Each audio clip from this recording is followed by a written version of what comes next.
I spent 38 years mapping what water does underground. I knew where it moved, where it came out, whose land it came from. When I retired, I used every bit of that knowledge to find the right property. A 1,200-acre farm in North Georgia, a productive karst spring discharging 84 gallons per minute. I bought it. I knew exactly what I had. 3 months later, I'm installing a boundary fence when the brush cutter hits something. A 4-inch water main, buried 18 inches deep, running east, straight toward the subdivision next door. I took out my compass and sighted the bearing. 285 degrees, almost due west. I drew the line on my parcel map that evening. It pointed directly at my spring. 54 homes, 14 years of water, no easement, no permit, for 9 years. And the HOA president's opening move? She sent me a letter about the fence. Before we jump into it, let's start from the beginning. Tell me where you're listening from, and hit like and subscribe for more content.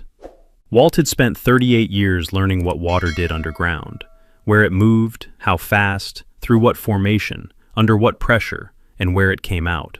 He had started with the Army Corps of Engineers in 1979 as a junior hydrologist assigned to the Savannah District, a 23-year-old with a geology degree from the University of Georgia, and the specific ambition of a young man who had grown up on a farm in South Georgia, watching his father's irrigation wells decline, and had decided to understand why. The Savannah District had put him on groundwater mapping work in his first year, the kind of foundational survey work that produced the aquifer boundary maps that county planners and water utilities used for decades after the field work was done. The kind of work that required patience and precision, and the willingness to spend days in the field with a hand level and a well-logged notebook, rather than in an office making decisions that felt important. He had been good at it from the beginning. By his 10th year, he had been leading survey teams across the Southeastern District, Georgia, South Carolina, the Florida Panhandle, the limestone karst country of north-central Florida, where the aquifer systems were productive enough to supply cities and fragile enough to collapse under the wrong kind of development pressure. The karst work had been his particular specialty, the dissolutional limestone formations that produce springs and sinkholes and cave systems, and the most productive freshwater aquifers in the eastern United States, formations that behaved in ways that confounded engineers who had learned hydrology on different rock types, and that rewarded the kind of careful, methodical mapping that Walt had been doing since his first year in the Savannah District. He had mapped springs across 5 states. He had documented aquifer productivity in formations that ranged from marginal to extraordinary. He had written the technical reports that told water utilities where to drill, and how deep, and what yield to expect, and what the sustainable extraction rate was before the aquifer's recharge capacity was exceeded. He had testified as an expert witness in 4 groundwater disputes over the course of his career, cases where 2 landowners were arguing about who had the right to a water source that moved underground without respecting property lines, and where Walt's mapping work was the factual foundation on which the legal arguments were built. He had retired in 2017 at 66, the retirement a decision made not because he was done with water, but because the Corps had changed in ways that had made the field work he loved increasingly administrative, the survey teams smaller, the mapping projects funded at levels that required shortcuts he was not willing to make. He had left with a full pension, a filing cabinet of field notebooks, and the specific restlessness of a man whose professional identity was entirely built around work he could no longer do in the form he valued. His wife Eleanor had died in 2019, 2 years into his retirement, a pancreatic cancer that moved faster than any of the oncologists had predicted, the illness from diagnosis to death spanning 11 weeks. Walt had spent the following 2 years in the house they had shared in Augusta, the city house, the small yard, the neighborhood that Eleanor had loved, and that Walt had never fully inhabited in the way she had. He had walked a lot in those 2 years. He had read. He had pulled his field notebooks from the filing cabinet, and had spent evenings reviewing work from 30 years earlier, following the aquifer maps with his finger the way you followed a river on a road map, remembering the field days, the formations, the particular quality of light in the karst country of north-central Georgia, where the limestone came close to the surface, and the springs ran clear and cold, even in August. He had decided to find a farm in the spring of 2021, the decision emerging from the notebooks rather than from any single moment of resolution. He had spent 38 years mapping productive groundwater systems, and he wanted to own one. Not for agricultural production, though a working farm was part of what he had in mind. For the water. For the particular satisfaction of owning land over a productive aquifer in a karst formation, and knowing exactly what was beneath him and why. He had hired a real estate broker who specialized in rural agricultural properties across North Georgia, and had told her, "I'm looking for 500 acres minimum, working farmland preferred, and I want to see the hydrogeological survey data for any property before I make an offer." The broker had said she had never had a client request hydrogeological survey data as a purchase condition. Walt had said, "Now you have." The Caldwell County property had come to his attention in January 2022, a 1,200-acre assemblage of 14 separate parcels that had been held by a Gainesville-based land investment company for 6 years and were being offered as a package. The assemblage included cropland, timber, a creek drainage, 2 stock ponds, a farmhouse in need of renovation, and, on the northeastern section of the largest parcel, a natural spring. Walt had asked the broker to request the county's well and spring records for the property before he drove to see it. The records had arrived by email 2 days later. The county health department's well and spring registry, the entries showing a spring on parcel CW-002-0017, with a discharge measurement of 62 gallons per minute recorded in a 2009 county survey. Walt had looked at that number for a long moment. 62 gallons per minute on a county survey, which typically measured discharge under ordinary conditions, suggested a productive spring in a well-developed aquifer system. The actual discharge rate under optimal conditions could be substantially higher. He had driven to Caldwell County on a Thursday in February. He had walked the property for 2 days before he looked at the farmhouse. The land first, the formations, the drainage patterns, the vegetation indicators that told a trained hydrologist as much about the subsurface water system as a well log. He had found the spring on the second morning, a seep line on the northeastern section of parcel CW-002-0017, the vegetation changing from upland hardwood to the moisture-loving species that grew where groundwater was consistently close to the surface, and then the spring itself, a discharge point in a limestone outcrop shelf, the water emerging clear and steady from a fracture in the formation. He had sat beside the spring for 20 minutes. He had watched the discharge, the water emerging from the fracture, flowing across the limestone shelf, gathering in the natural pool that had formed in the rock below the outlet. He had put his hand in the water, cold, significantly colder than the ambient air temperature, which indicated deep aquifer circulation rather than shallow perched water. He had checked the vegetation around the pool, the watercress, the bryophytes on the wet limestone faces, species that required consistent year-round discharge, species that did not grow at intermittent seeps or seasonal springs. He had taken his discharge measurement kit from his field pack, the same kit he had carried for 38 years, the flow measurement equipment worn but functional, and had measured the discharge at the fracture outlet. The measurement had taken 20 minutes, the methodology the same he had used on springs across 5 states. The discharge rate was 84 gallons per minute. He had written it in his field notebook, the same composition notebook format he had used since 1979. The entry dated and timed, the measurement methodology noted, the site location described by GPS coordinates. He had written below the measurement, highly productive karst spring, deep circulation indicated by water temperature differential, year-round discharge strongly indicated by vegetation assemblage. Aquifer system almost certainly extends well beyond parcel boundaries. Recharge zone likely includes upper ridge to the north and northeast.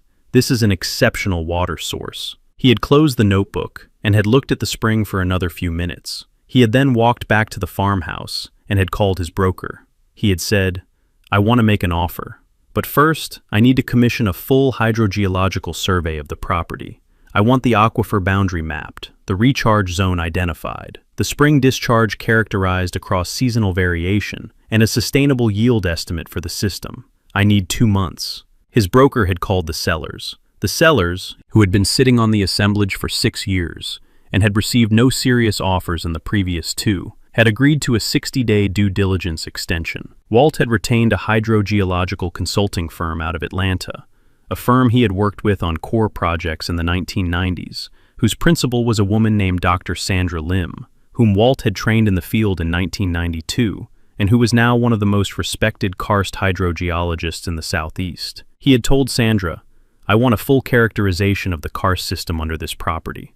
Aquifer boundary, recharge zone, spring discharge across the seasonal cycle, sustainable yield, and anything the surface geology tells us about the system's depth and extent." Sandra had put a field team on the property for 3 weeks, the standard karst characterization methodology, the dye tracing to map the aquifer's flow paths, the monitoring wells to characterize the water table elevation, the discharge monitoring at the spring to capture the seasonal variation, the geological mapping of the surface limestone exposures. The report had arrived in Walt's email 6 weeks after the fieldwork began. 44 pages, the aquifer boundary maps in the appendix, the discharge characterization table showing the spring's output across the monitoring period. The spring had discharged at a minimum of 79 gallons per minute and a maximum of 94 gallons per minute during the monitoring period. The variation driven by recharge events, the high flows following significant rainfall, the base flow maintaining at 79 gallons per minute even during the driest stretch of the monitoring period. The sustainable yield estimate for residential water supply was 120 connections at standard Georgia residential consumption rates, with significant margin. The recharge zone extended north and northeast of the spring, entirely within the boundaries of the 1,200-acre assemblage. The aquifer system was self-contained within the property for practical purposes. The recharge zone on Walt's land, the discharge point on Walt's land, the system not dependent on any adjacent property's land use for its productivity. Walt had read the report twice. He had called Sandra and had said, "This is an exceptional system." Sandra had said, "It is one of the most productive private karst springs I've characterized in 15 years. The base flow alone is sufficient for a substantial residential water supply. The aquifer is well protected by the overlying limestone. It is not easily contaminated and not easily depleted at reasonable extraction rates. Whoever owns this property owns a serious water resource." Walt had said, "I'm going to own this property." He had closed on the 1,200-acre assemblage on April 14, 2022. 14 parcels, the farmhouse, the cropland, the timber, the creek drainage, the 2 stock ponds, and the spring on parcel CW-002-0017, whose discharge rate Sandra Lim had measured at a minimum of 79 gallons per minute, and which Walt had known from the moment he put his hand in the water on a February morning, was exactly what he had spent 2 years looking for. He had spent the first 3 months on the property getting the farmhouse habitable, the renovation work proceeding in the methodical sequence Walt applied to everything, the critical systems first, the cosmetic work last. He had hired a contractor for the structural and mechanical work, and had done the finish work himself, the evenings on the farmhouse giving him the particular satisfaction of working with his hands on something that would last. He had also been walking the property, the full 1,200 acres, the 14 parcels, the boundaries between them, and the boundaries with adjacent properties. He had walked the western boundary in May, the southern boundary in June, and had begun the eastern boundary fence project in July. The eastern boundary was the longest fence run on the property, 2.3 miles, the fence separating Walt's land from the Clearwater Pines subdivision to the east, a residential development of 54 homes that had been visible from the ridge on Walt's first site visit, and that had been noted in the title work as the eastern neighbor. The existing fence along the eastern boundary was a deteriorated 3-strand barbed wire fence, the posts rotted at the base in several sections, the wire sagging and broken in others. Walt had decided to replace it with a 4-strand high tensile fence, a proper agricultural boundary fence, the posts set in concrete, the wire tensioned and stapled, the corner assemblies engineered to hold the tension across the full run. He had begun the fence installation at the northern end of the eastern boundary in the second week of July, the post setting proceeding from north to south, the tractor-mounted post driver efficient in the limestone underlain soil once he had identified the lines where the rock was deep enough to allow full post depth. He had been working south along the fence line for 11 days when he found the pipe. It had been a Tuesday afternoon, the heat of a Georgia July, the post driver mounted on the tractor, Walt walking the line ahead of the tractor to flag the next post location. He had been working through a section of the boundary where the existing fence was entirely down, the posts rotted out, the wire lying on the ground, the brush having grown up through the fallen wire over what looked like several years. He had been clearing the brush along the fence line with a brush cutter mounted on the tractor's front end, the clearing revealing the ground surface along the boundary. He had seen the pipe as he cleared a section of heavy brush approximately 400 feet south of the boundary's northern end. It had emerged from the ground on Walt's side of the boundary line, a 4-inch diameter PVC pipe, white, running east-west, disappearing into the ground on the subdivision side of the boundary. The pipe had been buried at approximately 18 inches of depth. The burial revealed where the brush cutter had disturbed the soil alongside the fence line, the pipe's top edge visible in the disturbed earth. Walt had stopped the tractor and had gotten off, and had knelt beside the pipe. He had looked at the pipe for a moment, the diameter, the orientation, the burial depth. A 4-inch PVC pipe running east-west under a boundary fence was a utility crossing. The diameter was consistent with a residential water main, too large for a single residential service line, sized for a distribution system serving multiple connections. He had looked west along the pipe's orientation, the direction from which the pipe was running, the direction deeper into his property.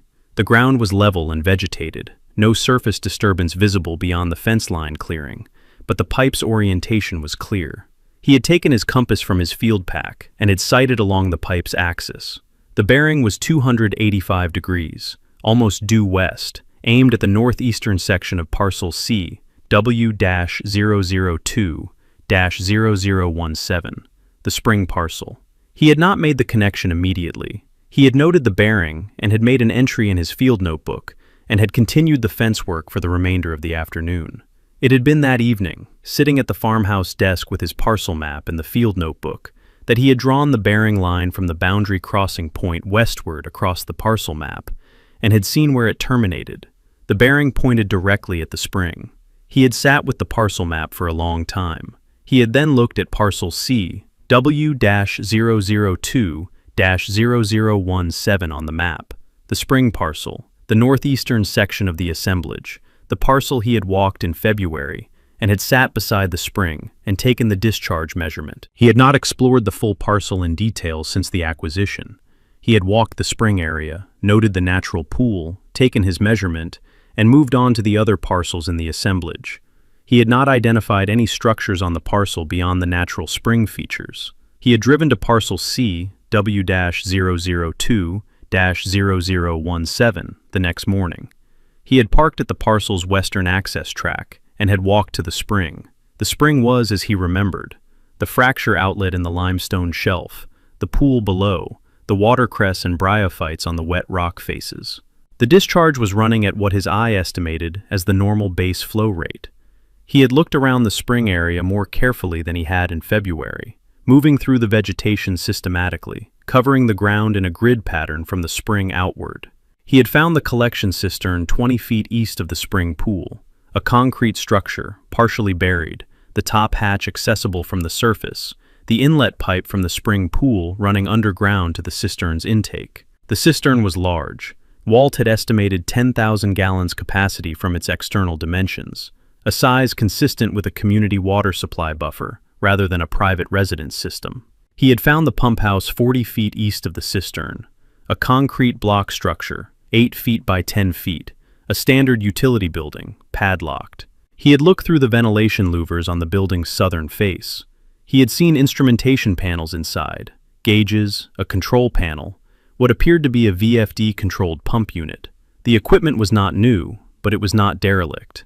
It was operational. He had noted the building in his field notebook. He had noted the cistern. He had noted the pipe running from the cistern toward the pump house, and the 4-inch main running east from the pump house in the direction of the boundary crossing he had found the previous afternoon. He had walked back to the farmhouse and had called his property manager, a local man named Terry Birch, who had managed the assemblage for the previous investment company and whom Walt had retained during his transition period. He had said, "Terry, do you have any information about a pump house and collection system on the northeastern parcel?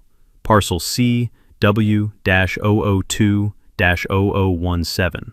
It looks like a community water supply system." Terry had been quiet for 3 seconds. He had said, "Walt, I think that system serves Clearwater Pines, the subdivision next door. I believe it was installed when the subdivision was built. I assumed it was part of their infrastructure. Walt had said, "The pump house is on my property. The collection cistern is on my property. The spring that feeds it is on my property." Terry had said, "I didn't realize the parcel boundaries. I assumed the system was on their side." Walt had ended the call and had sat at the desk with his parcel map and the survey description for parcel CW-002-0017. He had traced the parcel boundary on the map, the northern line, the eastern line, the southern line, the western line. The pump house was well inside the parcel boundary. The cistern was well inside the parcel boundary. The spring was well inside the parcel boundary. All of it was on his land. He had picked up the phone and had called David Osei.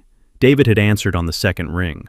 Walt had said, "David, Walt Greer. I own 1,200 acres in Caldwell County. I found a water supply system on my property, a spring, a collection cistern, and a pump house that appears to be serving the residential subdivision on my eastern boundary. I need you to look at the title chain for the spring parcel and the subdivision's water use authorization." David had said, "Give me the parcel number and the subdivision name." Walt had said, "Parcel CW-002-0017 for the spring parcel. The subdivision is Clearwater Pines. I need to know if there is a recorded water use easement, a utility easement, a water service agreement, anything that authorizes the subdivision's use of the spring and the infrastructure on my land." David had said, "I'll start Monday morning." Walt had said, "There's one more thing. I found a 4-inch water main running from the pump house east under the boundary fence into the subdivision. The main is buried on my property with no surface marking, no easement marker, nothing. I found it while I was setting fence posts."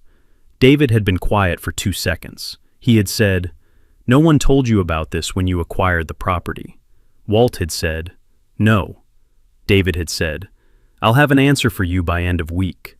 Walt had ended the call and had looked out the farmhouse window toward the northeastern section of the property, parcel CW-002-0017, the spring, the cistern, the pump house, the 4-inch main running east under the fence into a subdivision of 54 homes, whose residents had been drawing water from his land since 2008 without his knowledge, and, he was already certain, without any legal basis for doing so. The spring discharged at 84 gallons per minute. It had been discharging into someone else's pipes for 14 years. Walt was going to find out exactly what legal foundation that arrangement rested on. He was already confident the answer was none. David had pulled the Caldwell County deed index on Monday morning at 7:45. His standard start time, the Atlanta office quiet at that hour, the county's online record system loading on his second monitor, while he reviewed his notes from the Friday call with Walt on his first. He had a methodology for title investigations and water rights disputes that he had developed over 22 years of Georgia water law practice, a sequence that moved from the current ownership backward through the chain of title, then sideways into the permitting records, then forward again into any easement or agreement instruments that might have been recorded against adjacent parcels. The sequence was designed to catch the instruments that title examiners missed because they searched only the subject parcel and not the adjacent ones. He had started with parcel CW-002-0017, the spring parcel, Walt's parcel, the current ownership confirmed in Walt's name from the 2022 acquisition deed he had already reviewed in the county's online index. The chain of title had unfolded backward from Walt's 2022 deed in 5 steps. Step 1. Walt's acquisition. The deed recorded April 14, 2022, conveying a 14-parcel assemblage including CW-002-0017 from Caldwell County Land Holdings, LLC, to Walter R. Greer. The deed had been a standard multi-parcel conveyance, each parcel identified by number in a schedule attached to the deed, the legal descriptions incorporated by reference from the individual parcel surveys. Parcel CW-002-0017 had been listed as a 34-acre tract in the northeastern section of the assemblage. The deed had contained a standard exceptions clause, subject to all easements, restrictions, covenants, and encumbrances of record. No specific easements or encumbrances had been identified for CW-002-0017 in the schedule. David had noted, no specific encumbrances identified in conveyance for spring parcel. Standard exceptions clause. Title examiner at closing apparently found no recorded instruments affecting parcel. Step 2. Caldwell County Land Holdings LLC's acquisition. The deed recorded March 3, 2021, conveying CW-002-0017 from the Caldwell County Superior Court's registry to Caldwell County Land Holdings LLC following a quiet title proceeding. David had pulled the quiet title action. Case number CW-2021-CV-0034. Filed January 2021, the petition naming Blue Ridge Water Holdings LLC as the last recorded owner and asserting abandonment of the property interest based on the LLC's dissolution in 2019 and the absence of any recorded activity on the parcel since the 2014 acquisition. The court had granted the quiet title petition in February 2021, vesting title in Caldwell County Land Holdings LLC as the petitioner. David had noted, quiet title proceeding 2021. Prior owner Blue Ridge Water Holdings LLC, dissolved 2019. Parcel held by dissolved LLC for 5 years, with no recorded activity. Quiet title clears encumbrances, to extent they were identified in the proceeding.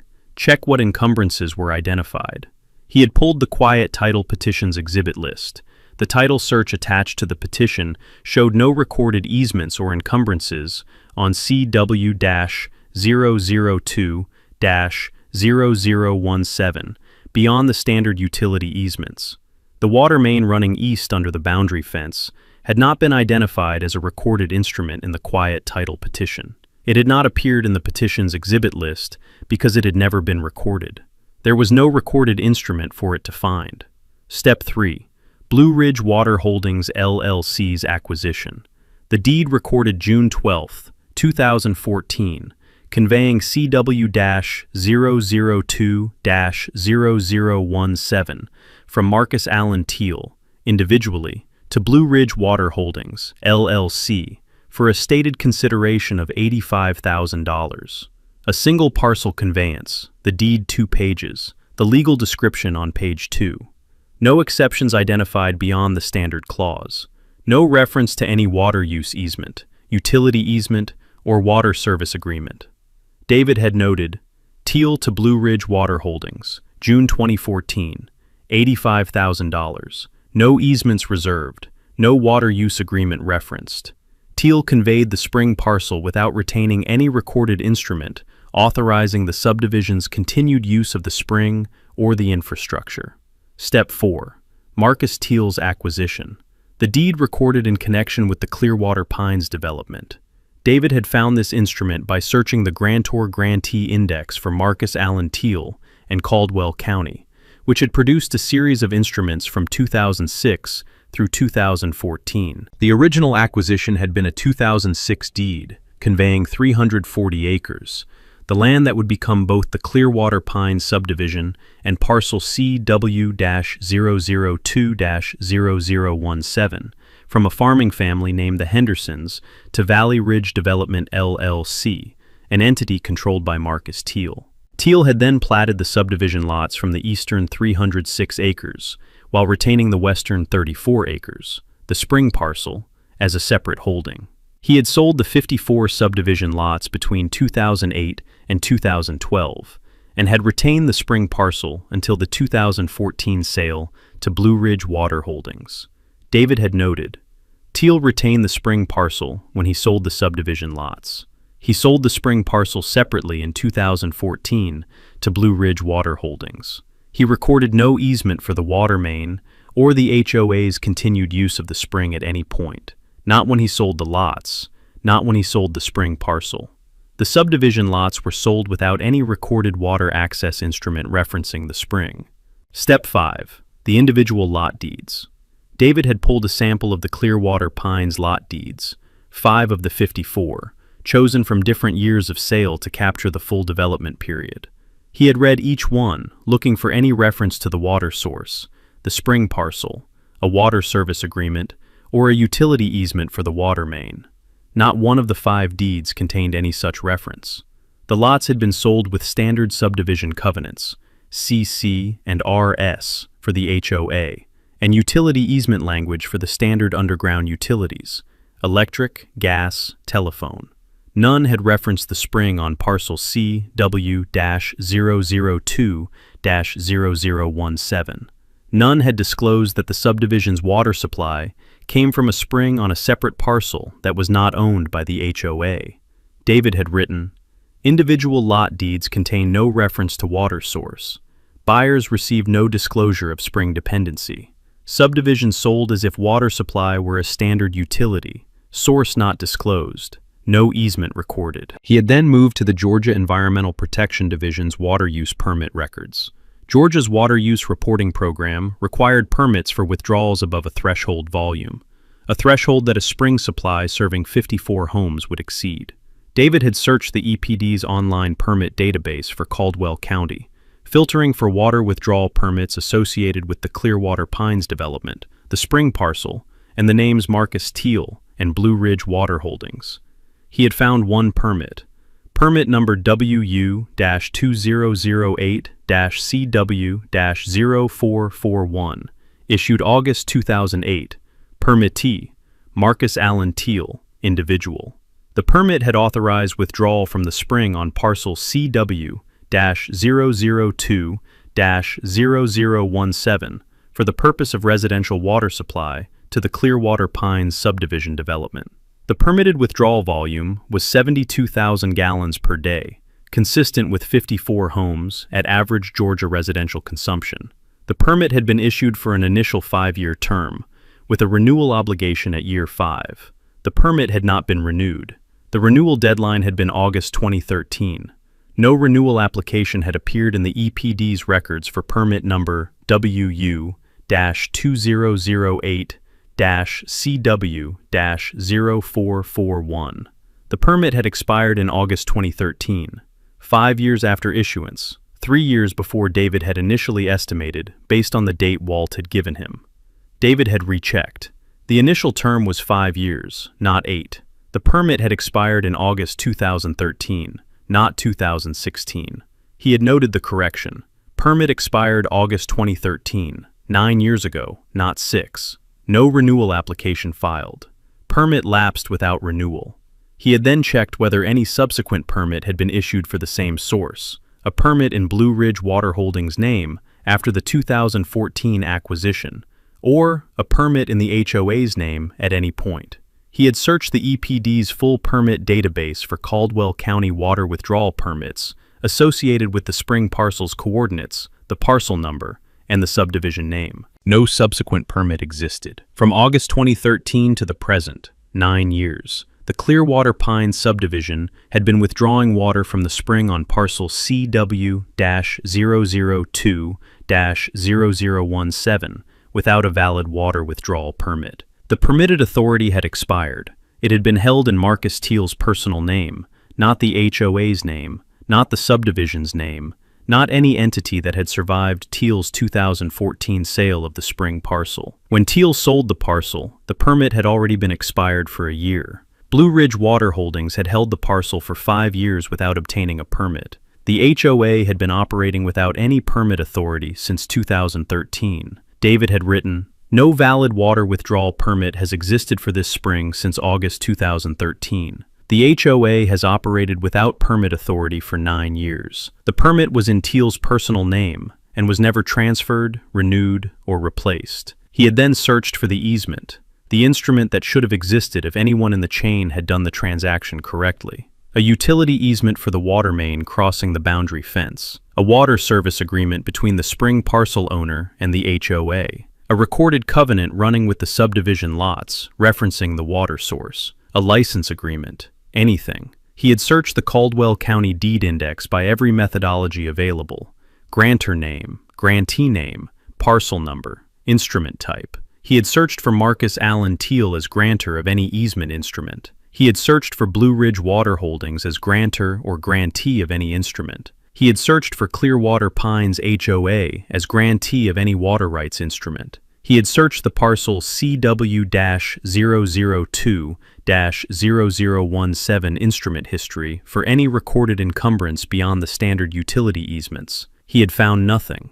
No utility easement for the water main, no water service agreement, no license, no covenant, no recorded instrument of any kind authorizing the HOA or any Clearwater Pines resident or entity to use the spring, the cistern, the pump house, or the water main on parcel CW-002-0017. He had sat with the completed search results for a few minutes, the deed index results on one monitor, the EPD permit database on the other, his examination notes filling 2 pages of his legal pad.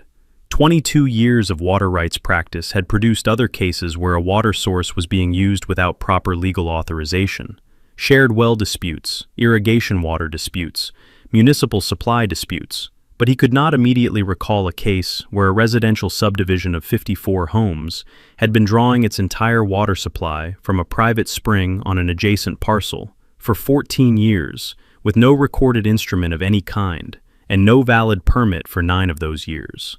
He had called Walt at 4:15 p.m. on Friday. Walt had answered on the first ring. He had been at the farmhouse desk since 3 p.m., the parcel map in front of him, waiting for David's call.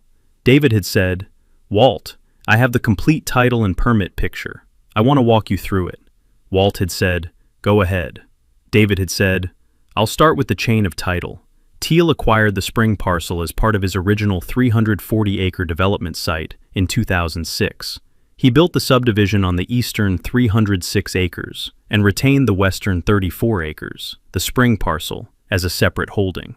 He installed the spring collection system and the water main in 2008 to serve the subdivision. He sold the 54 lots between 2008 and 2012 without recording any easement for the water main or any water service agreement authorizing the HOA's use of the spring. He then sold the spring parcel in 2014 to Blue Ridge Water Holdings for $85,000. He recorded no easement at the time of that sale either. When he sold the spring parcel, he walked away from the transaction without leaving any recorded instrument that connected the HOA's water supply to its source. Walt had said, he sold the water supply out from under the subdivision. David had said, he sold the spring parcel without reserving the access rights that would have made the subdivision's water supply legally secure. Whether he understood what he was doing is a question for another day. What he did is documented in the deed records. He had continued. Blue Ridge Water Holdings held the spring parcel from 2014 to 2019 without obtaining a water use permit, without recording a water service agreement with the HOA, and without any apparent activity on the parcel beyond holding it. The LLC dissolved in 2019 without any recorded disposition of the parcel. No deed out, no assignment, nothing. The parcel sat in limbo until the 2021 quiet title proceeding. The quiet title petition identified no recorded encumbrances because there were none to identify. The parcel was cleared and acquired by Caldwell County Land Holdings LLC, which included it in the assemblage it sold to you in 2022. Walt had said, the permit. David had said, Teal obtained a water withdrawal permit from the Georgia EPD in August 2008. Permit number WU-2008-CW-0441, in his personal name, authorizing withdrawal from the spring for residential water supply to the subdivision. The permit had a 5-year term with a renewal obligation at year 5. The renewal deadline was August 2013. No renewal application was filed. The permit expired in August 2013, 9 years ago. Walt had been quiet for a moment. He had said, 9 years without a permit. David had said, the permit was in Teal's personal name. It was not transferred to the HOA when Teal sold the lots. It was not transferred to Blue Ridge Water Holdings when Teal sold the spring parcel. It expired in 2013 before the 2014 sale. No subsequent permit was issued in any name for this spring. The HOA has been operating without any permit authority since August 2013. Walt had said, and the easement. David had said, there is no easement. no utility easement for the water main, no water service agreement, no license, no recorded covenant referencing the water source. I searched the deed index by every method available, by grantor name, grantee name, parcel number, and instrument type.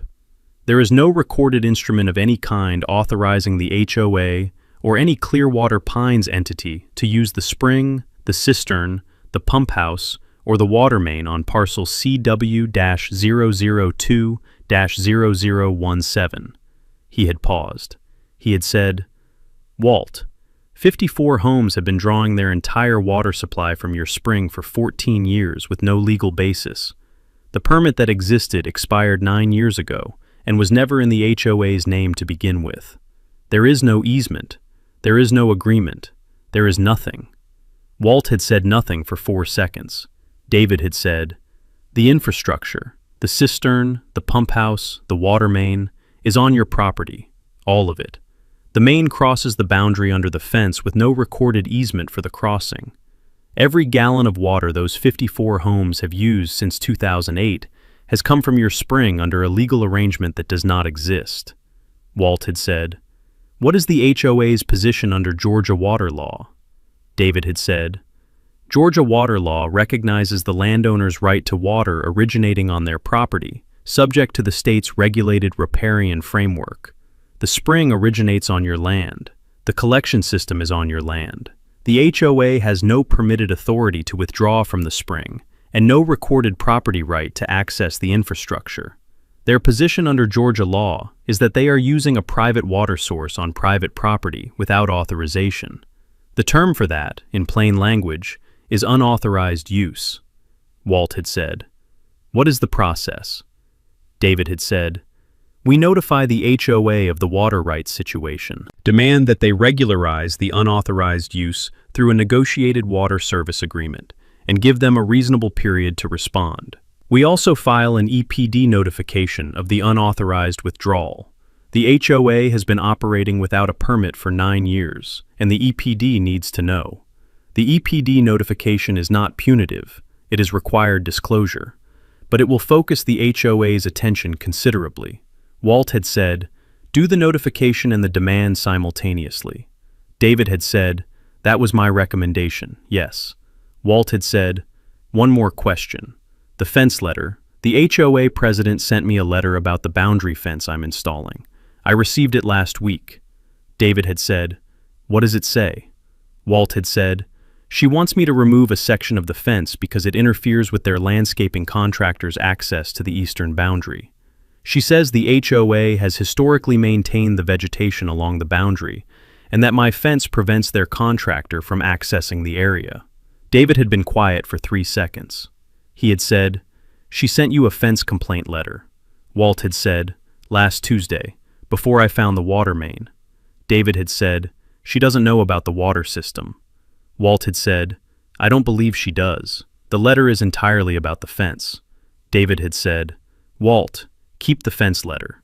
We are going to answer it, and we are going to attach the water rights notice to the answer." Walt had said, "That was my thinking." David had said, "Give me 2 weeks to prepare both documents. I want the water rights notice to be complete, the title chain, the permit history, the legal analysis, the demand. When Renee Cobb reads the answer to her fence letter, she is going to understand the full dimensions of her situation before she has had any opportunity to prepare for it." Walt had said, 2 weeks. He had ended the call and had looked out the farmhouse window toward the northeastern section of the property, the spring, the cistern, the pump house, the 4-inch main running east under the boundary fence into a subdivision whose president had sent him a letter about a fence. The spring discharged at 84 gallons per minute. It had been doing so since before Marcus Teal broke ground in 2008. It would keep doing so long after every document David was about to prepare had been filed and recorded, and the situation had been resolved into whatever it was going to become. Walt was going to make sure that resolution rested on a proper legal foundation. For the first time since 2008, it was going to. Renee's letter had arrived on a Tuesday, 2 pages on Clearwater Pines HOA letterhead, dated the previous Thursday. The complaint centered on the northern 400 feet of the boundary fence Walt had been installing along the eastern property line. Walt had read it at the farmhouse desk with his morning coffee. The letter had described the fence as impeding access to the vegetative buffer zone that the HOA has historically maintained along the shared boundary. Renee had written that the HOA's landscaping contractor had maintained the vegetation along the boundary for 14 years, and that Walt's fence posts, set on the property line, prevented the contractor from accessing the area from the subdivision side. She had demanded that Walt remove the fence section, or relocate it 4 feet west of the boundary line within 30 days. She had cited the HOA's historical maintenance rights along the boundary as the basis for the demand. The letter had closed with a PS requesting Walt's property manager's contact information for future boundary matters. Walt had read the letter twice. He had noted that it contained no recorded easement reference, no legal citation, and no instrument of any kind establishing the historical maintenance rights Renee had invoked. He had set it on the desk and had called David. David had said, "Is there a recorded easement for landscaping access along the boundary?" Walt had said, "I searched the deed index before I started the fence project. Nothing." David had said, 14 years of a contractor's periodic visits does not create a legal access right under Georgia law. She has a habit, not a right. We answer the fence letter directly. 1 paragraph. The fence stays. The demand is without legal basis. And we attach the water rights notice as Exhibit A. Walt had said, as a separate document. David had said, formally headed, attached to the fence response. The fence response tells her the fence stays. Exhibit A tells her why the fence is the least of her concerns. Give me 2 weeks. The 2 documents had gone out by certified mail and email on a Thursday morning 14 days later. The cover letter had been 3 paragraphs. The fence was lawfully installed on the property line as surveyed. The demand to relocate it was declined. The HOA had no recorded easement authorizing access to the boundary area from Walt's side. 14 years of a contractor's visits did not establish a legal access right, and the contractor could access the boundary vegetation from the subdivision side. The 3rd paragraph had read, "Please review the attached Exhibit A, which addresses a separate matter of greater significance to the Clearwater Pines community." Exhibit A had been 14 pages. The opening section had stated the legal conclusion without qualification. The spring, the collection cistern, the pump house, and the 4-inch water main on Mr. Greer's side of the boundary are located on parcel CW-002-0017, which is owned in fee simple by Walter R. Greer. No portion of the water supply infrastructure serving the Clearwater Pines subdivision that is located on Mr. Greer's property is owned by, leased to, or subject to any easement held by the Clearwater Pines HOA or any Clearwater Pines lot owner. The chain of title section had traced the ownership sequence. Marcus Teal's 2006 acquisition of the original 340-acre site, his development of the subdivision on the eastern 306 acres while retaining the spring parcel, the 54 lot sales between 2008 and 2012 with no recorded water easement in any deed, the 2014 sale of the spring parcel to Blue Ridge Water Holdings with no easement reserved, the LLC's 2019 dissolution, the 2021 quiet title proceeding, Walt's 2022 acquisition, each instrument identified by its recording reference, the chain unbroken, and the absence of any easement consistent at every step. The permit section had addressed Georgia EPD permit number WU-2008-CW-0441, issued August 2008 to Marcus Allen Teal personally, authorizing withdrawal from the spring for residential water supply to the subdivision. The permit had a 5-year term. The renewal deadline had been August 2013. No renewal application had been filed. The permit had expired in August 2013, 9 years prior to the notice. No subsequent permit had been issued in any name for the spring. The section had closed with a single declarative sentence. The Clearwater Pines subdivision has operated without a valid water withdrawal permit for this spring since August 2013. The legal analysis section had applied Georgia water law, the landowner's rights to water originating on their property, the absence of any recorded instrument authorizing the HOA's use, The legal characterization of the HOA's continued withdrawal as unauthorized use of a private water source on private property. The demand section had stated 4 numbered items. 1. The HOA shall immediately acknowledge, in writing, Mr. Greer's ownership of the spring, the cistern, the pump house, and the water main on parcel CW-002-0017. 2. The HOA shall cease unauthorized withdrawal from the spring, pending the execution of a negotiated water service agreement with Mr. Greer. 3. The HOA shall file an application for a water withdrawal permit with the Georgia EPD within 30 days, naming Mr. Greer as the water source owner and the HOA as the withdrawal entity. 4. The HOA shall negotiate in good faith a recorded water service agreement and utility easement with Mr. Greer, authorizing the continued use of the spring on terms to be determined. The notice had closed with a paragraph David had written with particular care. Mr. Greer acquired this property in April 2022 and became aware of the water supply infrastructure during routine boundary work in July 2022. He has no desire to disrupt the water supply of 54 households. His desire is to have the legal relationship between his property and the subdivision's water infrastructure placed on a proper, recorded foundation. A foundation that should have existed since 2008, and that Marcus Teal's failure to record a water use easement left absent from the title chain. Mr. Greer is prepared to negotiate a water service agreement that provides the HOA with long-term, legally secure access to the spring. He is not prepared to allow that access to continue without legal authorization. Renee had received the envelope on a Saturday morning. The certified mail delivery at 9:47 a.m. The envelope opened at her kitchen table with her second cup of coffee. She had read the cover letter in 2 minutes. The fence response had annoyed her, the new neighbor declining to cooperate about something that had always been done a certain way. She had been composing her mental response to the fence argument when she unfolded Exhibit A. She had read the title, Water Rights Notice, Parcel C, W-002-0017, Clearwater Pines Subdivision Water Supply. She had read the first paragraph of the ownership section. She had read it again. She had set the document on the table and looked at it and then picked it up and read the first paragraph a third time. The spring, the cistern, the pump house, the water main, all on Walt Greer's property. No easement, no lease, no instrument of any kind. She had read the permit section. She had read the expiration date, August 2013, 9 years ago. She had gotten up from the kitchen table and walked to the utility room where the water meter was located.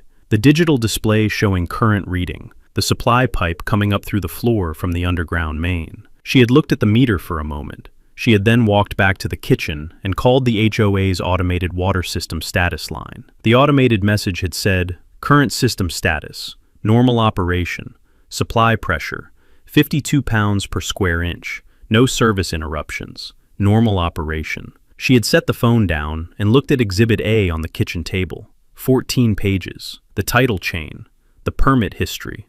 The legal analysis. The demand. She had called Dale Pruitt at Lot 31, the retired banker who had been on the HOA board for 6 years, and whose judgment she trusted when the situation was genuinely serious. She had said, Dale, I need you to come over.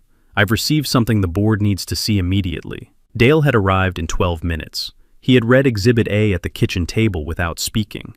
He had read the permit section twice. He had set the document down and looked at Renee. He had said, we need an attorney. Renee had said, I'm calling one Monday morning. Dale had said, call one today. This is not a Monday morning situation. Renee had picked up her phone.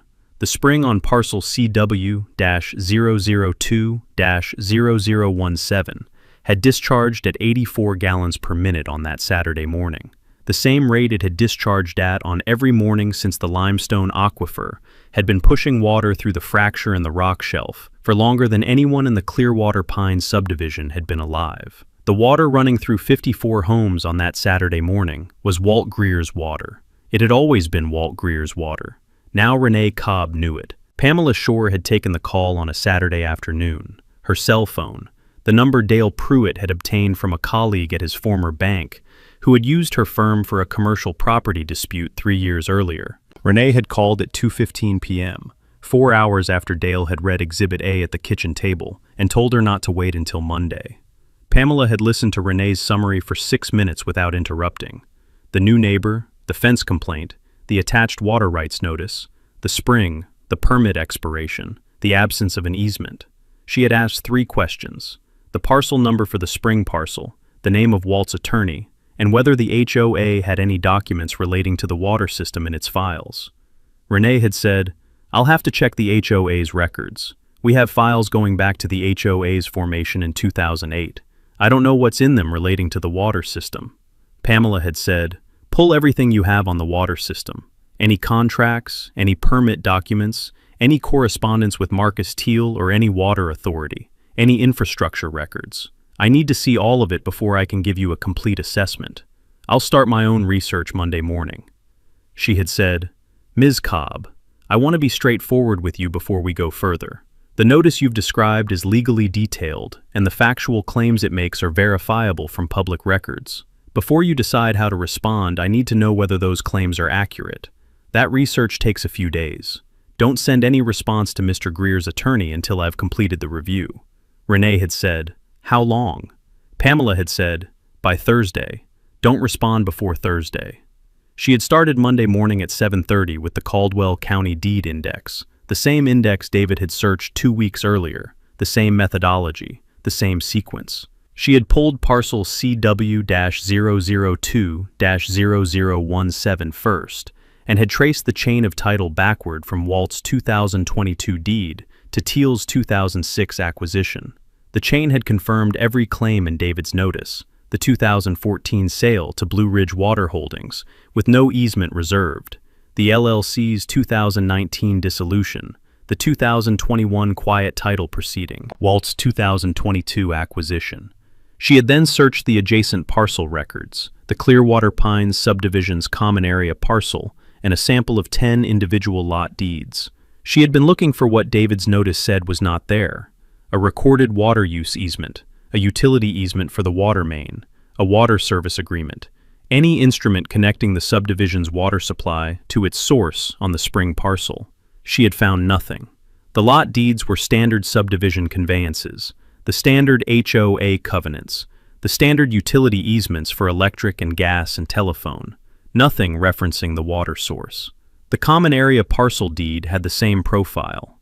No water rights instrument appeared anywhere in the subdivision's recorded title chain. She had then pulled the Georgia EPD permit database. Permit number WU-2008-CW-0441 had loaded on her screen in the same form David had seen. The 2008 issuance, Marcus Teal as permittee, the 5-year term, the August 2013 expiration. She had checked the renewal records more thoroughly than the notice had described, looking for any renewal application that might have been filed late, any extension request, any successor permit in any name. She had searched the EPD's database by the spring's GPS coordinates, the parcel number, the subdivision name, and every entity name in the chain of title. There was no subsequent permit. The database showed 1 permit for this source and 1 expiration date, and nothing after it. She had noted, 9 years of unpermitted withdrawal confirmed. EPD permit database contains no successor permit in any name. She had then called the Georgia EPD's water withdrawal program directly, a staff member named Kevin Marsh, who handled compliance inquiries for the North Georgia region.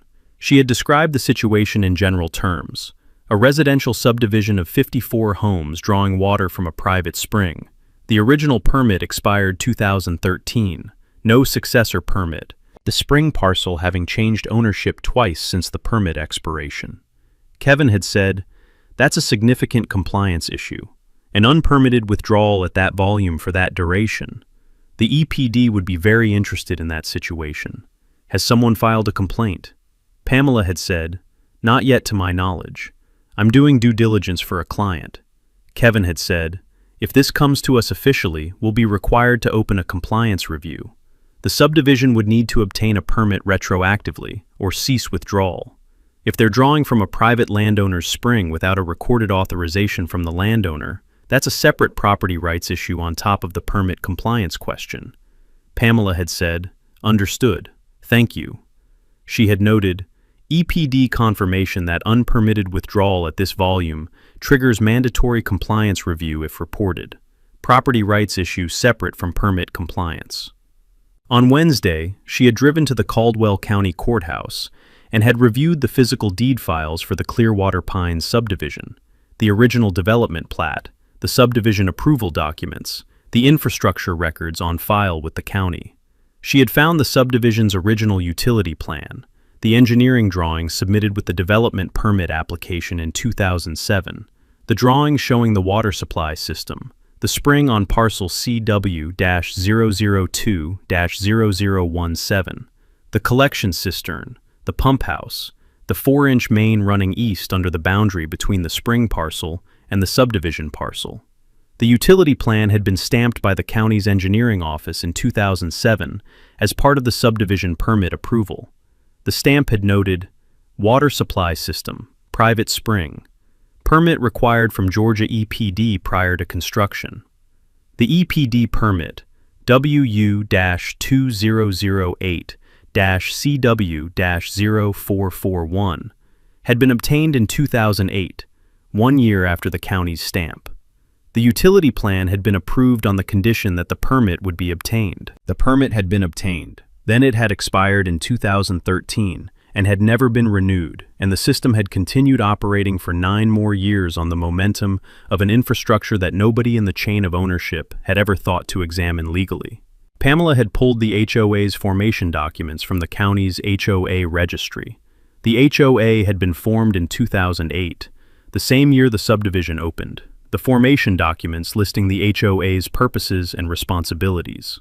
The water system had not been listed as an HOA asset. The formation documents had not referenced the spring parcel or any water use agreement. The HOA had been formed as if the water supply were a standard utility. Source unspecified, responsibility unassigned, legal basis unexamined. She had driven back to Atlanta on Wednesday evening with a complete picture and had called Renee on Thursday morning at 9 a.m. She had said, "Renee, Pamela Shore, I've completed my review. I want to give you the full assessment before you decide on next steps." Renee had said, "Go ahead."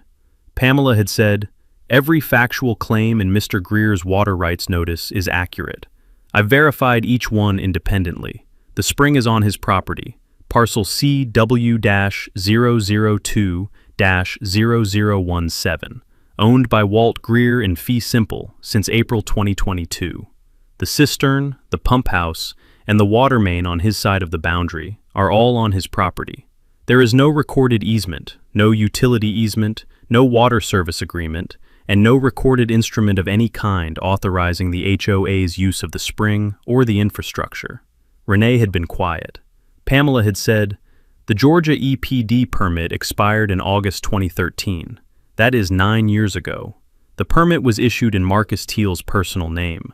It was never transferred to the HOA, never transferred to Blue Ridge Water Holdings when Teal sold the spring parcel in 2014, and was never renewed.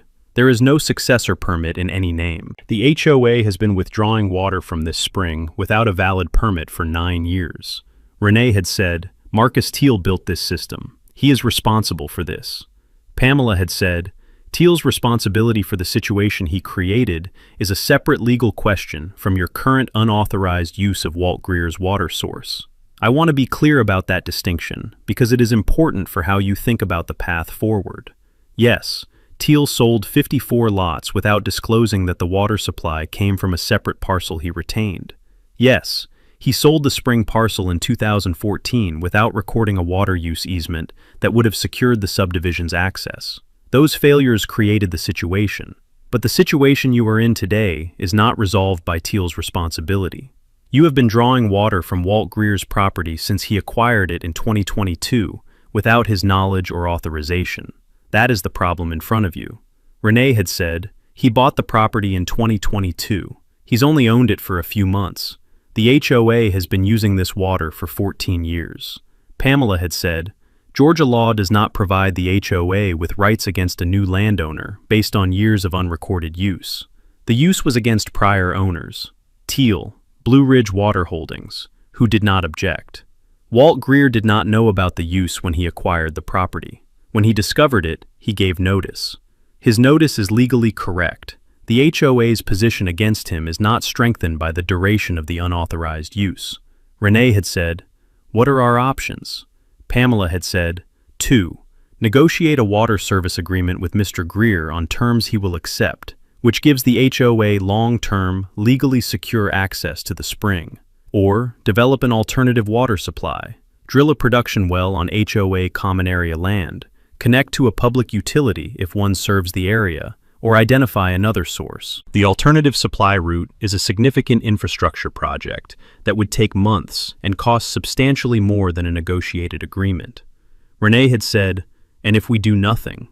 Pamela had said, "If you do nothing, Mr. Greer's attorney will escalate, a court filing seeking a declaration of unauthorized use and an injunction against continued withdrawal, potentially combined with an EPD complaint that triggers a mandatory compliance review. If the EPD opens a compliance proceeding on a 9-year unpermitted withdrawal at 54-home scale, the HOA will be dealing with a regulatory enforcement action on top of the civil dispute. I do not recommend doing nothing." Renee had said, "I need to tell the board." Pamela had said, "Tell the board, then tell the community. The 54 households have a right to know that their water supply is legally unsecured. They are going to find out regardless.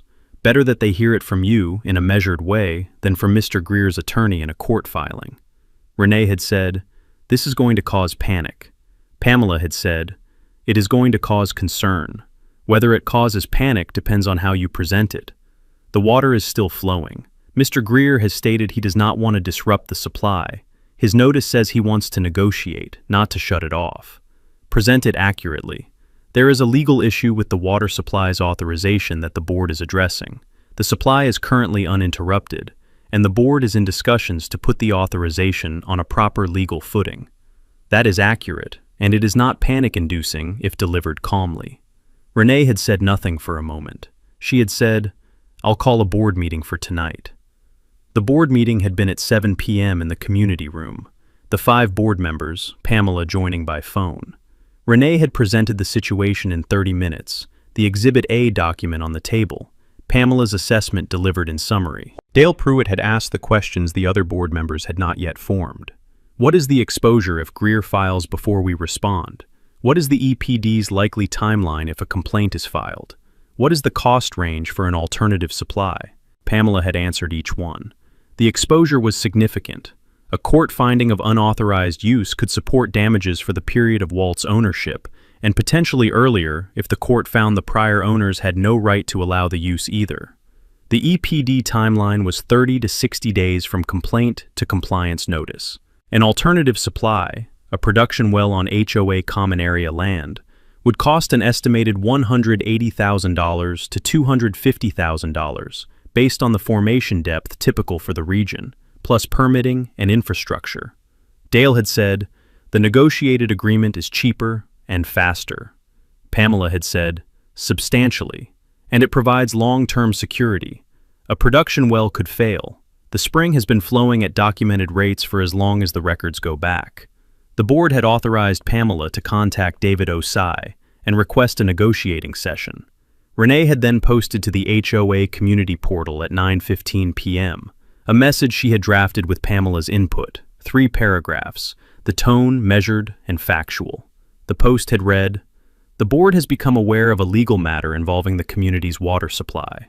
Our water comes from a natural spring that is located on property recently acquired by our neighbor, Mr. Walt Greer. The legal authorization for our use of the spring needs to be updated and properly recorded, and the board is working with legal counsel to negotiate a formal water service agreement with Mr. Greer. The water supply is currently uninterrupted, and Mr. Greer has indicated his intention to negotiate rather than disrupt service. The board will provide updates as the negotiation progresses. We understand this is concerning news, and we are committed to resolving it promptly." The post had received 34 replies by midnight. A resident named Patricia Hollis at Lot 12 had written, "Can someone explain how we have been using water from a neighbor's property for 14 years without a legal agreement? Who was responsible for making sure this was handled?" A resident named Tom Garrett at Lot 27 had written, "Marcus Teal built this subdivision. He sold us homes that depended on a water source he didn't secure the rights to. Where is Marcus Teal?" A resident named Susan Albright at Lot 44 had written, "I have 3 children. When you say the water is currently uninterrupted, what does currently mean? What happens if Mr. Greer decides to turn it off?" Renee had replied to Susan Albright, "Mr. Greer's notice states he wants to negotiate a formal agreement, not disrupt the supply. The board is moving quickly to reach that agreement." She had not replied to Tom Garrett's question about Marcus Teal. By morning, the portal had 67 posts.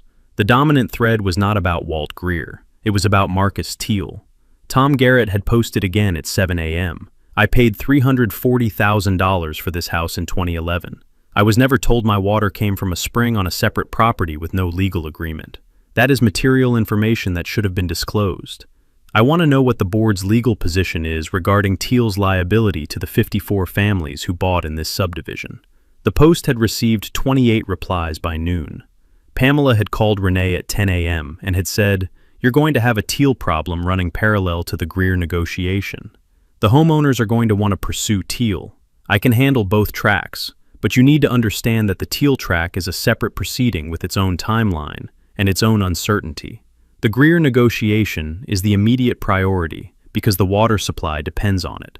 Renee had said, "Can we make Teal pay for whatever Greer demands?" Pamela had said, "That is the theory of the Teal claim, that his failure to record a water use easement caused the HOA's current liability to Greer, and that the HOA's damages in the Greer negotiation are recoverable from Teal. It is a viable theory. The practical problem is that Teal is retired in Florida. The statute of limitations on the original transaction runs back to 2008, and Teal's attorneys will argue that the HOA had 14 years to discover the water system's legal status and failed to do so. The Teal claim is worth pursuing, but it will not resolve the Greer negotiation." Renee had said, "Get to the table with Greer's attorney." She had said it without her earlier resistance, the resistance of a person who had not yet understood the full dimensions of the situation. She understood them now. The spring was Walt Greer's. The permit had been expired for 9 years. There was no easement. 54 households were waiting for the board to fix something that should never have been left unfixed. Renee Cobb had sent Walt Greer a letter about a fence.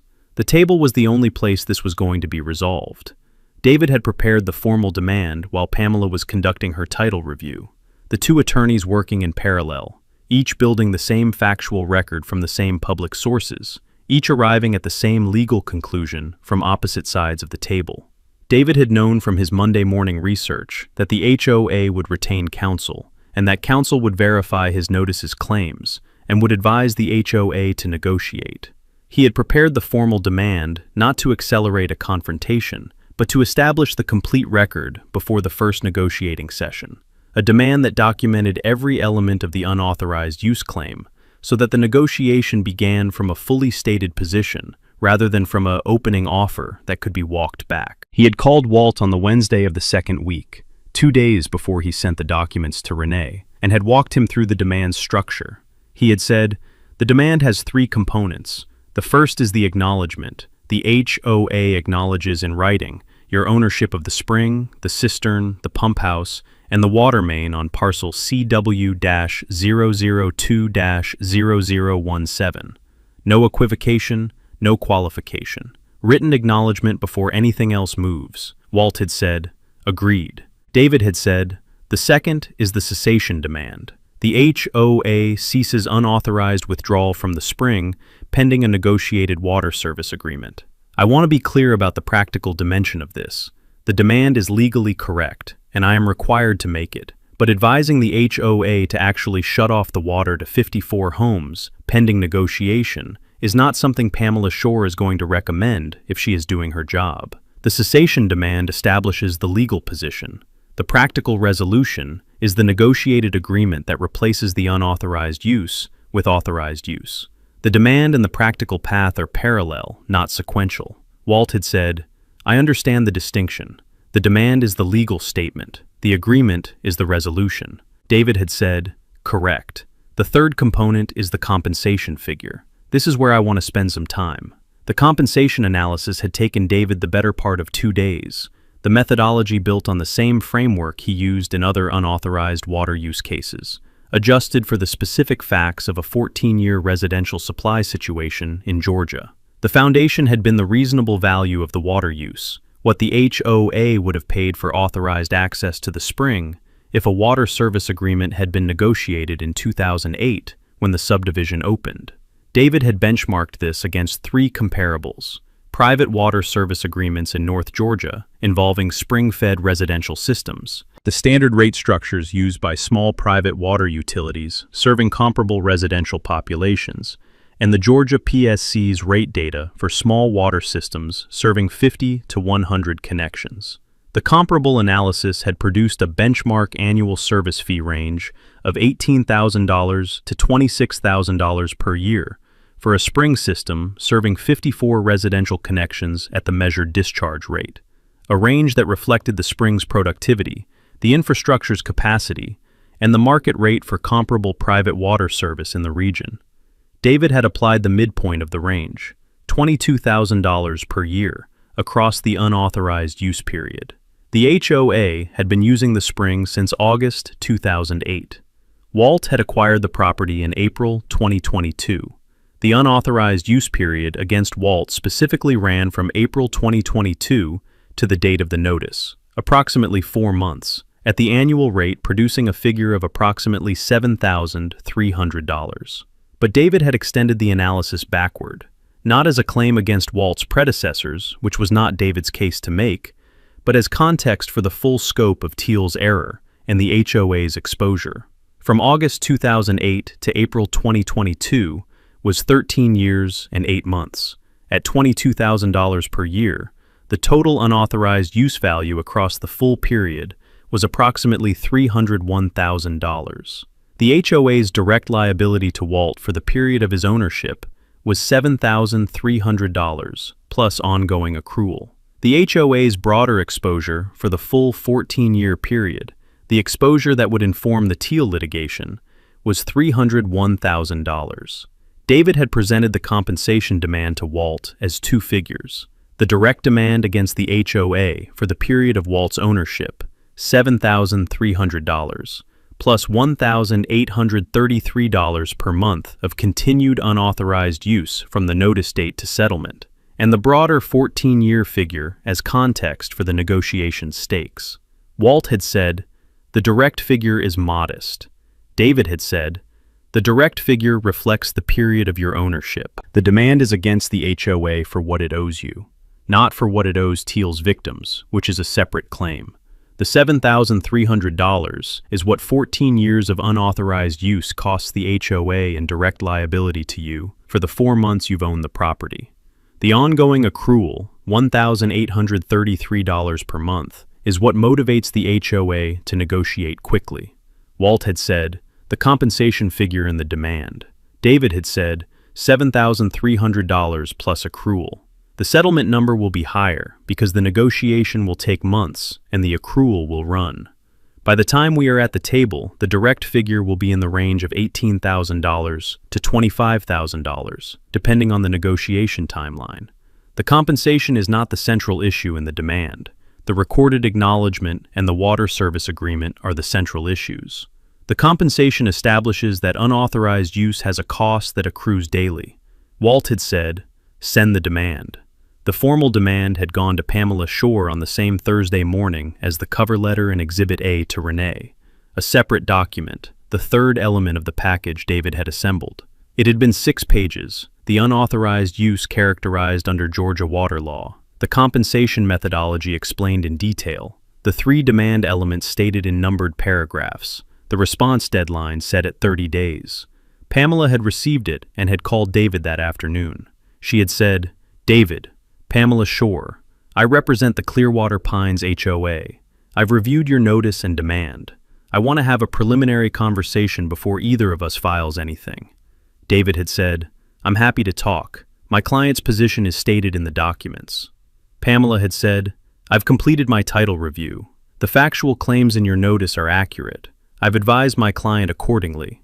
The HOA wants to negotiate." David had said, "Mr. Greer is prepared to negotiate." The demand's 30-day response window is the timeline for a written response, indicating the HOA's intent. The negotiating session can be scheduled within the 30 days or after.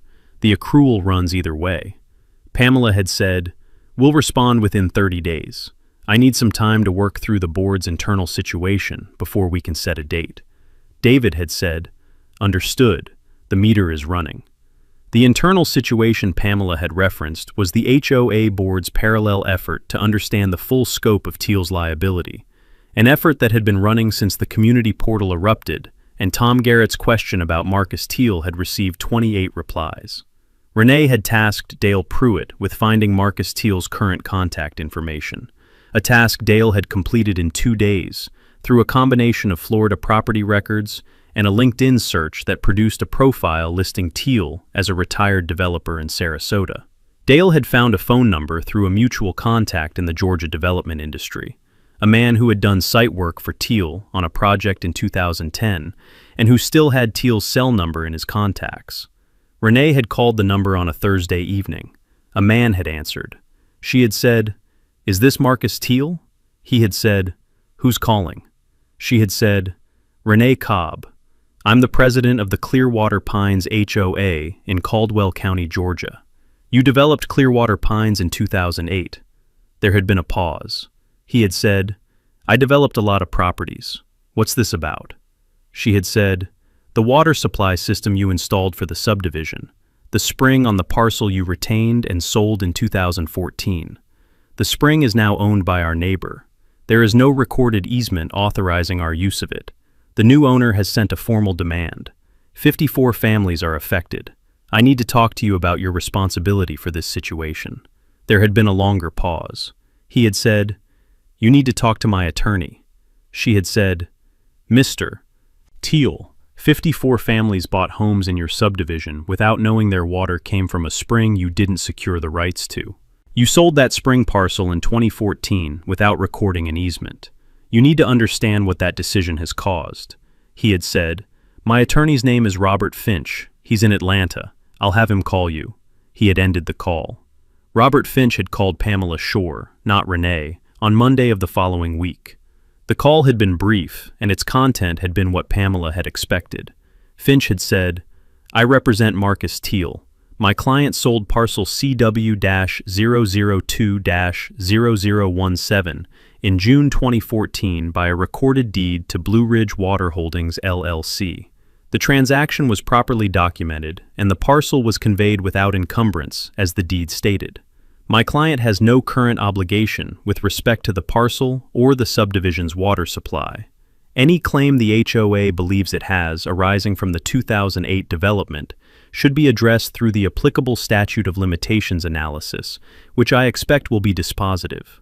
Pamela had said, "The HOA's position is that Teal's failure to record a water use easement at the time of the subdivision development or at the time of the 2014 spring parcel sale constitutes a breach of the implied warranty of habitability and a failure to disclose a material fact affecting the lot's value and use. The statute of limitations question depends on when the claim accrued, a question that turns on when the HOA and the individual homeowners knew or should have known about the water system's legal status." Finch had said, "My client disputes that characterization and will assert the statute of limitations defense if any claim is filed. He has instructed me to convey that he sold the parcel legally in 2014 and that the HOA's current situation is a result of subsequent ownership changes that he had no role in and no ability to control." Pamela had said, "I'll convey that to my client." She had called Renee after the call with Finch and had said, "Teal's attorney is claiming no current obligation and will assert the statute of limitations.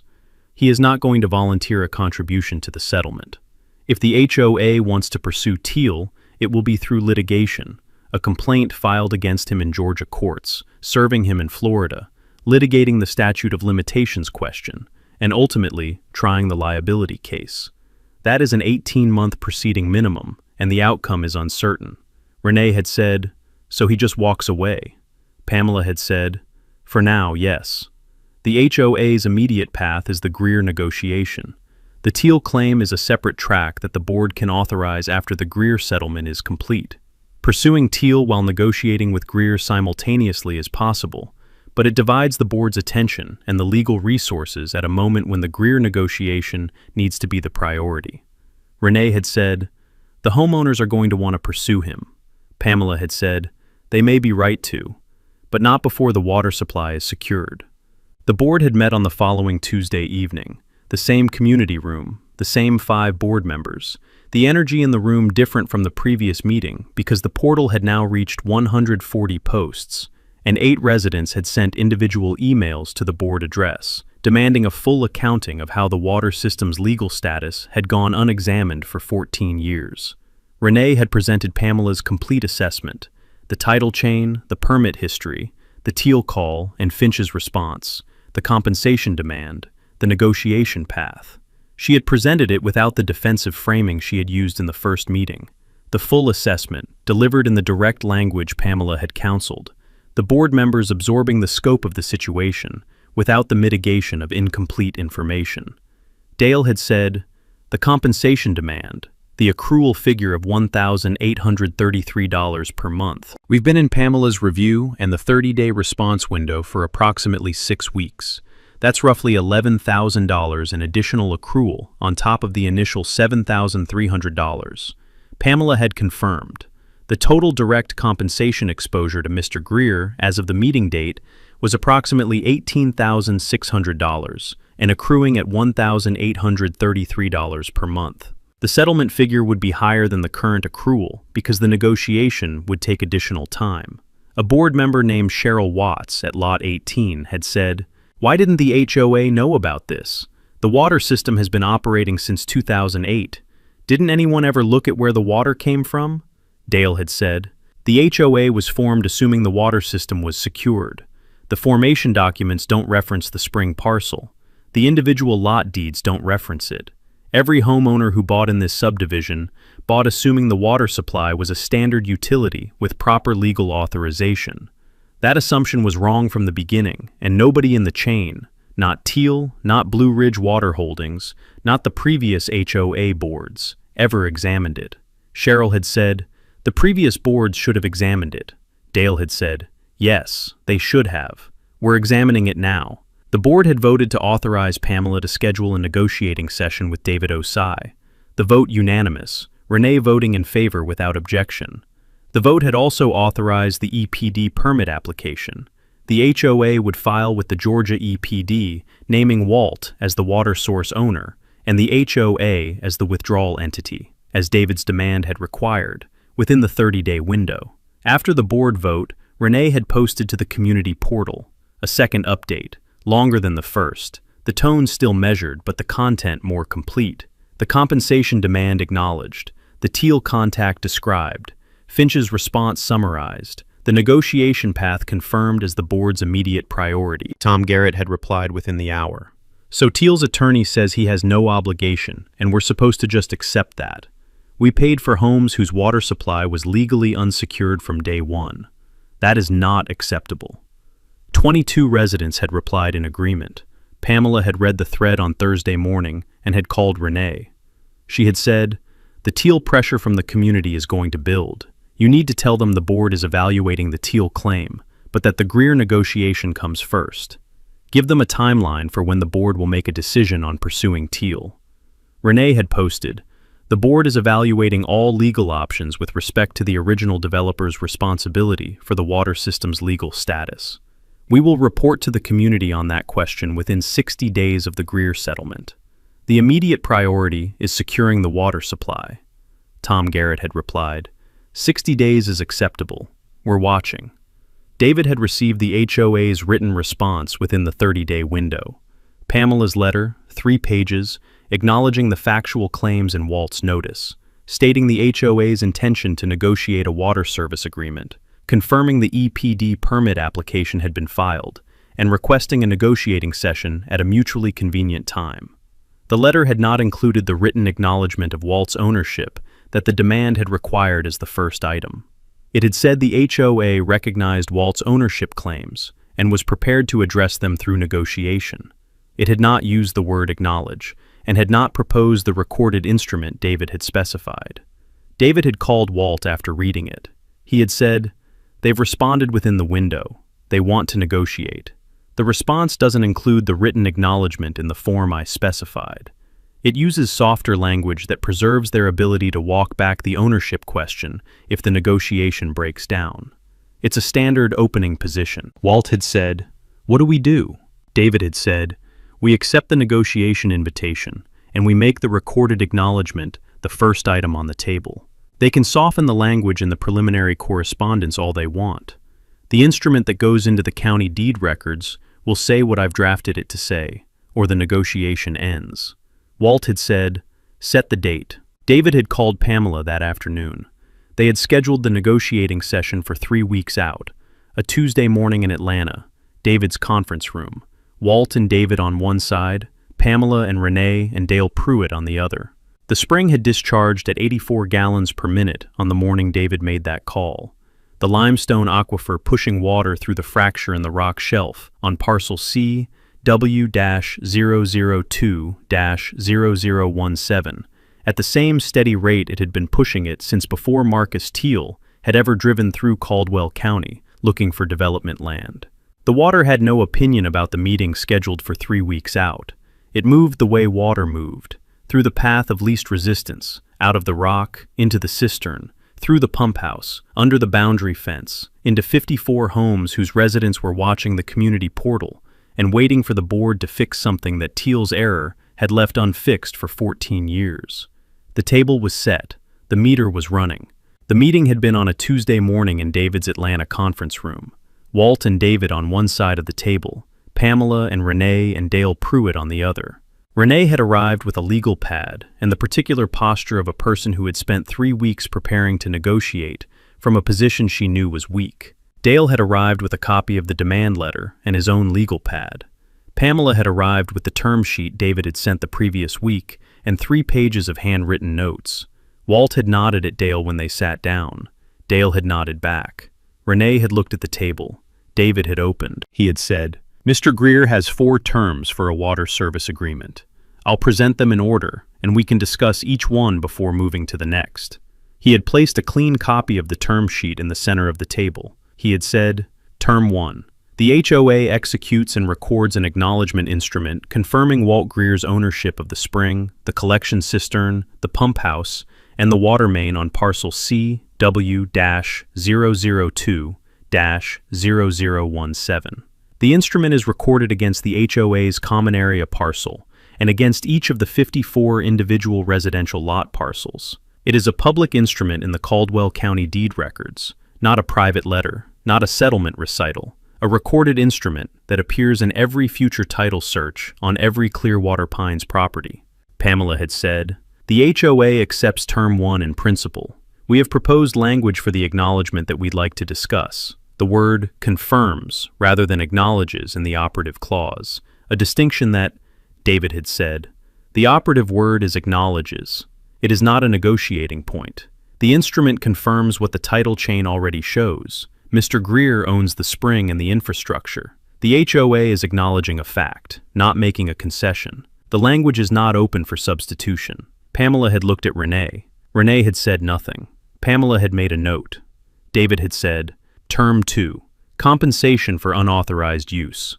The HOA pays Walt Greer $31,400, the accrued unauthorized use value from April 2022, the date of Mr. Greer's acquisition, through today, calculated at the benchmark annual service rate of $22,000 per year, established in the demand letters methodology. The figure reflects 17 months of unauthorized use at the benchmark rate." Renee had said, "$31,400 is not a reasonable figure. Mr. Greer has owned the property for 17 months. The water system has been operating for 14 years. He acquired a property with an operating water system, serving 54 homes. The system's existence was part of the property's context when he bought it." David had said, "The system's existence was part of the property's context, and the absence of any legal authorization for that system was also part of the property's context. Mr. Greer did not know about the system when he acquired the property because it was not disclosed in the title work. There was nothing to disclose because there was no recorded instrument. He discovered it during routine boundary work and gave notice within weeks. The compensation reflects the value of what the HOA has used from his property without authorization since he acquired it. Renee had said, "We'll pay $12,000. The table had been quiet. Walt had said, his first words of the session, "The figure is $31,400. It does not move."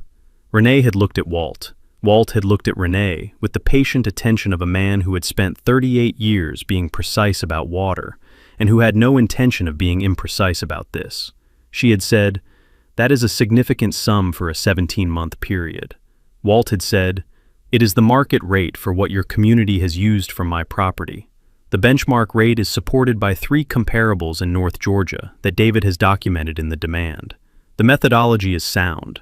The figure is $31,400. Dale had put his hand on Renee's arm. A brief, light contact.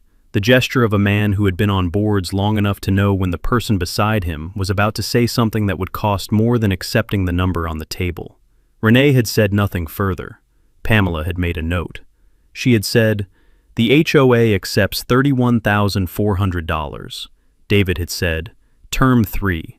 The perpetual recorded water service easement. The easement grants the HOA the right to continue using the spring, the cistern, the pump house, and the water main on parcel CW-002-0017 for residential water supply to the 54 Clearwater Pines lots in perpetuity. The annual service fee is set at 9% of the HOA's annual gross assessment revenue, with a floor of $24,000 per year, regardless of assessment levels. The fee is indexed. It grows as the HOA's assessment revenue grows, which protects Mr. Greer's return as the community's property values increase. The floor protects against the HOA reducing assessments to reduce the fee obligation. Pamela had said, "The HOA's counter on the annual fee is a fixed figure, $18,000 per year, CPI adjusted every 5 years. David had said, "A fixed fee decouples the easement's value from the spring's value over time." Voss. The spring is the reason Clearwater Pines exists. The development was built because the spring was there. The 54 homes derive their value in part from a reliable private water supply that does not depend on municipal infrastructure. That value appreciates. A fixed fee captures today's value and gives the HOA the appreciation upside. 9% of gross assessment revenue with a $24,000 floor is Mr. Greer's position. Pamela had said 7% with a floor of $21,000. David had looked at Walt. Walt had said 8% with a floor of $22,000. That is the floor on the fee structure. The percentage and the floor move together. I will not take 8% with a lower floor or 7% with a higher floor. Pamela had written it down. She had said, "I'll take 8% with a $22,000 floor to my client." She had turned to Renee. Renee had looked at Dale. Dale had said, 8% with a $22,000 floor is acceptable. David had said, Term 4. The HOA funds the complete replacement of the pump house equipment, the pump unit, the control panel, the instrumentation, and the electrical service, to Mr. Greer's specification. The equipment is aging. The original installation was 2008, 15 years of continuous operation, the pump unit approaching the end of its reliable service life. The replacement is designed and supervised by a licensed mechanical engineer selected by Mr. Greer.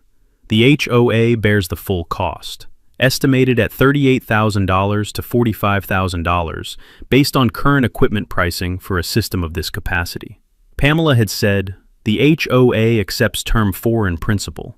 We request the right to obtain 3 contractor bids for the equipment replacement, with Mr. Greer's engineer reviewing and approving the selected bid before work begins." David had said, "Mr. Greer's engineer selects the equipment specification. The HOA obtains bids from contractors on a list Mr. Greer's engineer approves. The selected contractor is approved by Mr. Greer's engineer before work begins. The completed installation is certified by Mr. Greer's engineer before the HOA's funding obligation is considered discharged." Pamela had said, "Agreed." The final instrument had been drafted by David over the following 2 weeks, the acknowledgement and the water service easement, as 2 separate recorded documents. The acknowledgement had been 2 pages. the ownership of the spring, the cistern, the pump house, and the water main on parcel CW-002-0017, stated without qualification, recorded against all 55 parcels in the Clearwater Pines development. The water service easement had been 8 pages, the grant of perpetual access, the annual service fee at 8% of gross assessment revenue with a $22,000 floor, the equipment replacement obligation, the maintenance responsibilities, and a termination clause that mirrored the structure David had used in other Georgia water service agreements. Pamela had submitted 4 proposed revisions.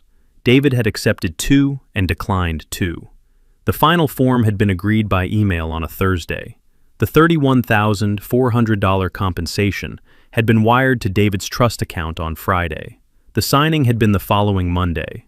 Renee executing the acknowledgement and the easement as HOA president. Dale as witness, the notary completing the acknowledgement. Walt had signed the easement as grantor, his name on the instrument that gave 54 households their water rights back. The grant conditioned on an annual service fee, an equipment replacement, and the recorded acknowledgement of 14 years of unauthorized use that should never have been allowed to accumulate. The recording had been completed at the Caldwell County Register's office by 2 p.m. David had called Walt at 2:20. He had said, "Both instruments recorded. The acknowledgement is against all 55 parcels. The water service easement is recorded. Book 61, page 44. Walt had written the recording reference in his hydrogeological field log, the same composition notebook format he had used since his first Corps field season in 1979. The entry dated and timed, the instrument numbers noted. He had written one line below the recording reference. The spring is properly documented for the first time since Marcus Teal broke ground in 2008. He had closed the notebook and had driven to the spring. Walt had driven to the spring on the morning after the recording, a Wednesday in October, the North Georgia hardwoods on the ridge beginning to turn, the early morning cool and still. He had parked at the western access track and walked to the spring the way he always walked it, slowly, looking at the ground, the vegetation, the surface indicators that told a trained hydrologist what was happening below. He had taken his discharge measurement kit from his field pack and measured the flow at the fracture outlet, 20 minutes.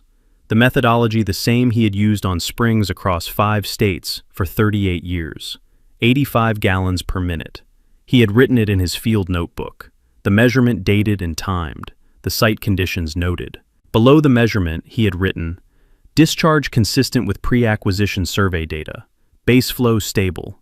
Aquifer performing to characterization." He had walked east to the collection cistern, the concrete structure partially buried 20 feet from the spring pool, the inlet flow audible as the spring discharge entered the buffer volume. He had checked the hatch seal, the inlet screen, the overflow pipe, everything sound. He had walked 40 feet east to the pump house and unlocked the door with his key. The new equipment ran with the quiet efficiency of properly sized, properly installed mechanical systems. The pump unit at operating frequency, the VFD controller display showing current draw and output pressure, the flow meter on the discharge line reading the instantaneous flow. He had looked at the flow meter display, 84.7 gallons per minute, the instrumentation reading correctly, normal operation throughout. He had made the quarterly log entry, pump unit operating within design parameters, output pressure, 54 pounds per square inch, flow meter, 84.7 gallons per minute, cistern level normal, all instrumentation green, no maintenance action required.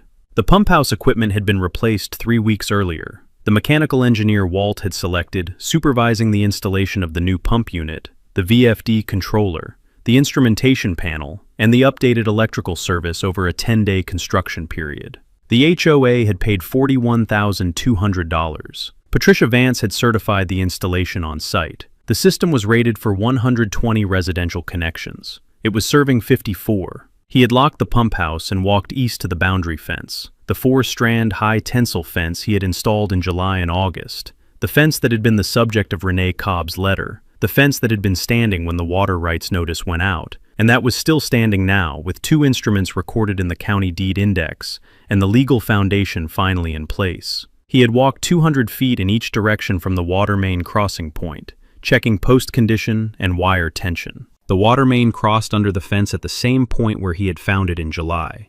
the 4-inch PVC pipe at 18 inches depth, the crossing now marked with utility flags on each side per the easement instrument's requirement. The crossing location recorded in the easement's exhibit with its GPS coordinates. Anyone working near the boundary would know the main was there. He had looked east along the main's bearing, the line running into the Clearwater Pines subdivision, the rooftops of the nearest homes visible above the vegetation line. 54 homes. The morning commute sounds audible from beyond the subdivision's interior road. The normal sounds of a residential community beginning its day. The water they were using that morning was the same water they had used since August 2008. The spring had not changed. The aquifer had not changed. The fracture in the limestone shelf had not changed. The only thing that had changed was what the Caldwell County deed records showed. 2 instruments recorded the previous afternoon, Book 61, page 44, the acknowledgement and the water service easement, the legal foundation that should have existed since the day Marcus Teal broke ground on the first Clearwater Pines lot, and had not until Walt Greer found a buried pipe during fence installation on a July afternoon and called David Osai.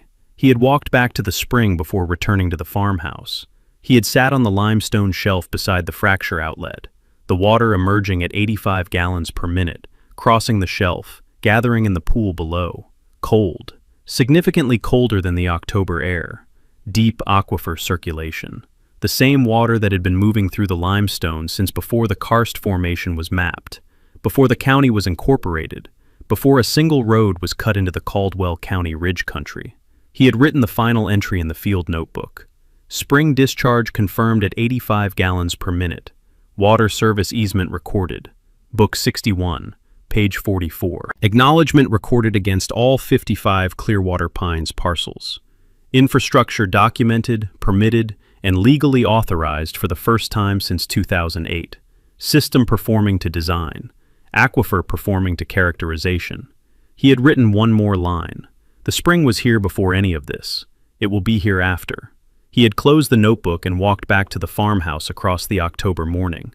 The 1,200 acres around him, the hardwoods turning on the ridge, the farmhouse at the property's western end where it was now fully his. He had filled the kettle at the kitchen sink and set it on the stove. The water from the tap was his water, out of the limestone aquifer under parcel CW-002-0017, through the fracture in the rock shelf, through the cistern and the pump house and the distribution main, west through the farmhouse supply line to the kitchen sink. He made the coffee. He took it to the porch. The spring discharged at 85 gallons per minute in the October morning. The deed said what it said. The water did what water did.